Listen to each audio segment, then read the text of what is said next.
joined now by the head football coach of Omaha Westside, Paul Limongi. Coach, how are we doing this morning? I'm good. How you guys doing? Oh, we're doing pretty well. So, Coach, we'll jump right in here. I've seen your team play 3 times over the course of the year so far. I saw them early in the year. I think it was the Omaha North game, and then I saw you against Central, and then I saw you against Elkhorn South. It looks like the amount of growth you've had from game one to now has been enormous. How has that felt internally? Well, that's the plan. That's what we want to do. We want to get better each day and each week. If you're not progressing, you're declining. So we want to go into every day trying to get a little better than we were the day before. And you want to be playing your best football in late October, going in November. And we try to work really hard at, building on our positives and improving our negatives. And I think our guys buy into that. And, they seem to execute that way of thinking, and that's kind of what we've been doing. Hopefully we continue that.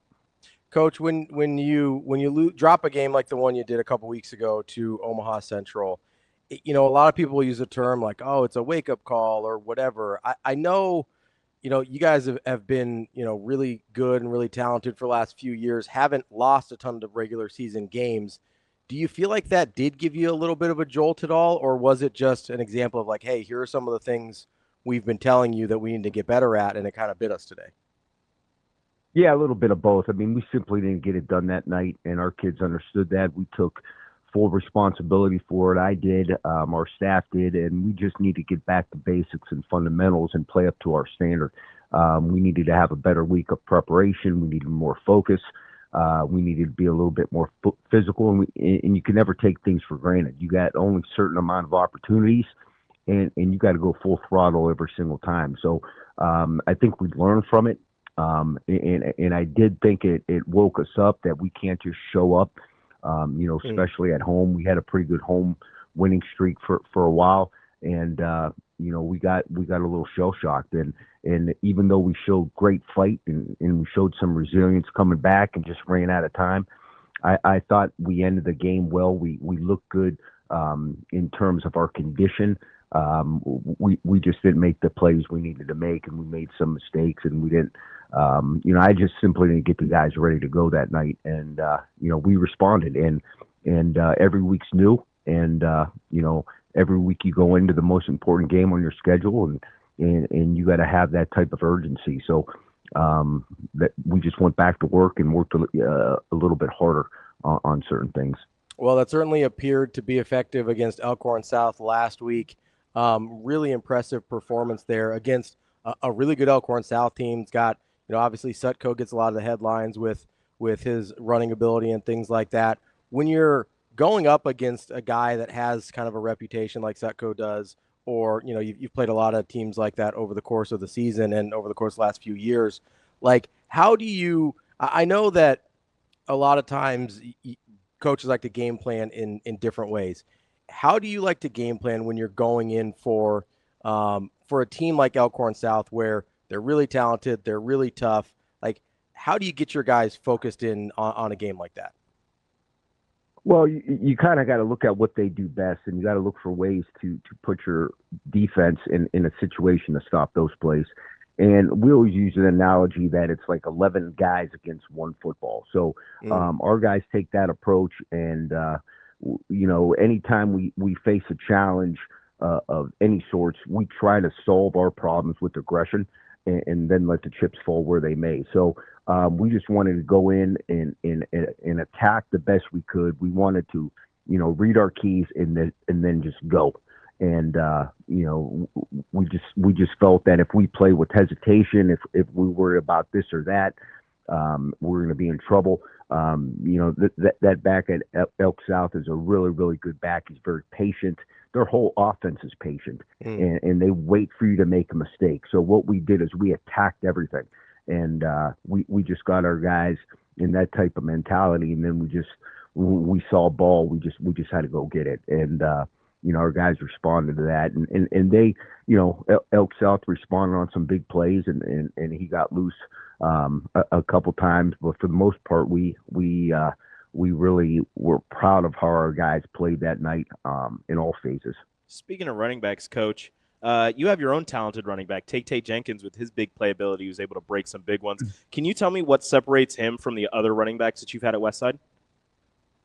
Yeah, we've had some great backs here, and the thing that makes TayTay a really good back is he could do a multiple of things. Obviously he's a really good runner. He sees the field.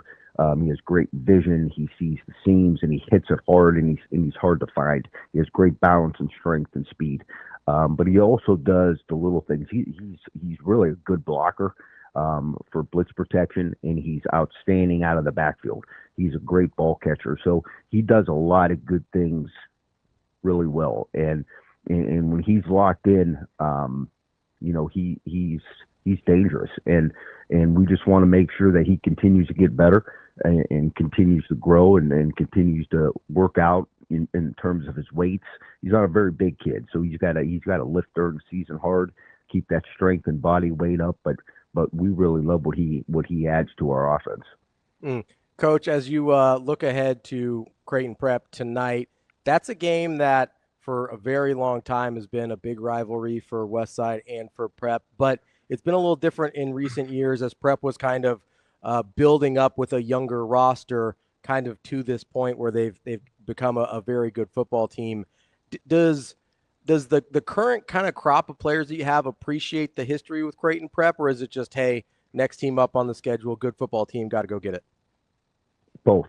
So we obviously know you go to Westside, you have a rival, and everybody knows who that rival is. I mean, our guys have been hearing, the same things, all week, all season, that this is the biggest game up on our schedule. And it is a big game. But for us, we take the mentality that we understand the rivalry and the intensity of it. But for us, we take the approach it's the biggest game of the year because it's the next game. We really try to focus on that. And, we're trying to get up this mountain of a season. And it's the step in front of us. And that's what we got to focus on. But obviously, our kids understand the rivalry that's been, created with the two schools and the communities being involved and the student bodies. So it's going to be an intense night tonight at Phelps, and we love that. Coach, I just want to ask you real quick, because there's one of my favorite things about high school football is there's these players that are just incredible high school football players. Maybe they go on to play in college, maybe they don't. Maybe it's D2, maybe it's an FCS school, whatever, but they're not getting the headlines that the power conference recruits are. You've got one of those guys, I think, on your team, and I don't know what level he's going to end up playing at, but he's one of my favorite guys to watch in Quentin Warren.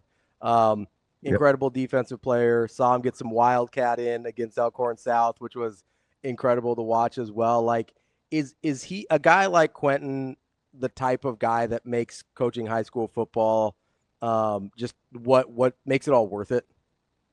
Yeah, and we got a couple guys like Quentin. Sure. We got a Hudson Mead type that's probably not even going to play in college, that's having a phenomenal year. But with Quentin, he doesn't come off the field. I mean, he's so versatile, so tough. He could do so many different things that, I told him the other day in the weight room that, I really appreciate everything you do for us.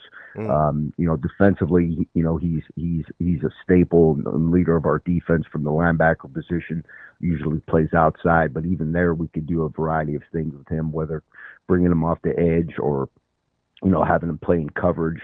Teams tend to run away from him.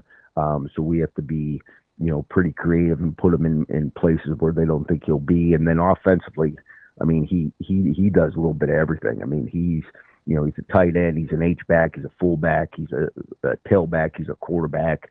The things he has to learn each week at different spots is truly unbelievable. I mean, he blocks, he catches, he runs, and then, we might even throw him behind center a little bit too to do some things. So, he's got a lot going on before a game, but he loves it, and he just wants to play. And when he comes out, even for a break or a blow on one side of the ball, like he's like itching to get back in. So he's what Westside football is all about. Oh, that's awesome, Coach. It's like I said, it's kids like that are what I love about about high school football. Obviously, it's fun to watch the super high-end recruits and things like that, but this is a name you might remember. He sort of reminds me, when you're talking about all the different things that he does for you, he kind of reminds me of a guy from about 20 years ago named Keith Lloyd at Millard North.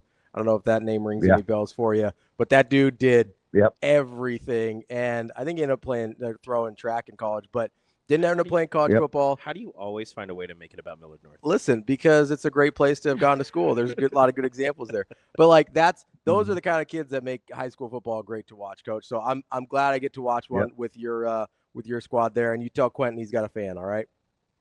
Absolutely. Coach, can we quell the rumors that you might be looking at the Penn State job? Do they need an equipment manager? Yeah, or maybe somebody dish out water. Yeah, whatever it takes. I'm just saying. I mean, they saw your record, they saw the championships that you're winning. They're like, you know what? Maybe we go get this guy.